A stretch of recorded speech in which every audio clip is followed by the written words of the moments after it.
আমি বিচার চাই, এভাবেই কাঁদতে কাঁদতে বিচার চাইলেন জনপ্রিয় অভিনেত্রী আজমেরী হক বাঁধন।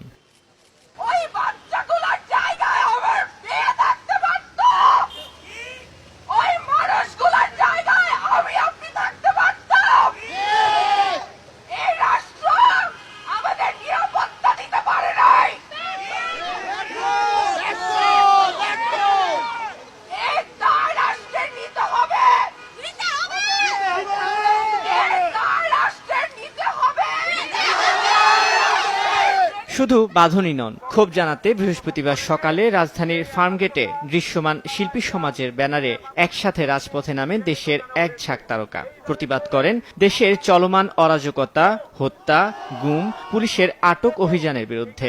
একই সঙ্গে সংহতি প্রকাশ করেন শিক্ষার্থীদের 9 দফা দাবির বিষয়ে। আমরা ছাত্রদের 9 দফা দাবির সাথে সকলে একাত্মতা প্রকাশ করেছে।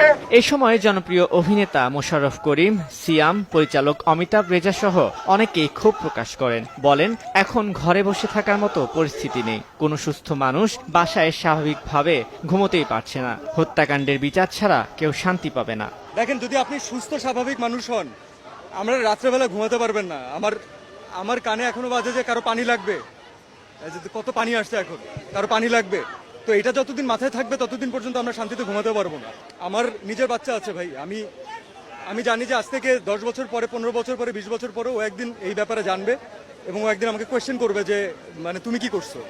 তখন আমি বুক উঁচু করে বলতে চাই যে না, আমি কিছু চেষ্টা করছি। So definitely I am with the students.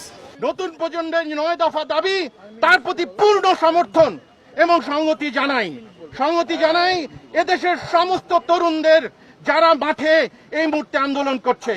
দাবি জানাই বিচার বিভাগের তদন্তের মাধ্যমে প্রতিটা হত্যার বিচার করা হোক। এটা আমরা বলেছি। গোলাগুলি, হত্যা, রক্ত এগুলো দেখতে চাই না। এগুলোর বাইরে আমরা থাকতে চাই, আমরা শান্তি চাই।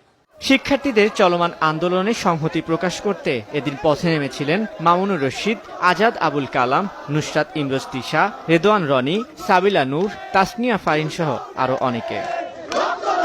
তানভীর হাসান, সময় সংবাদ, ঢাকা।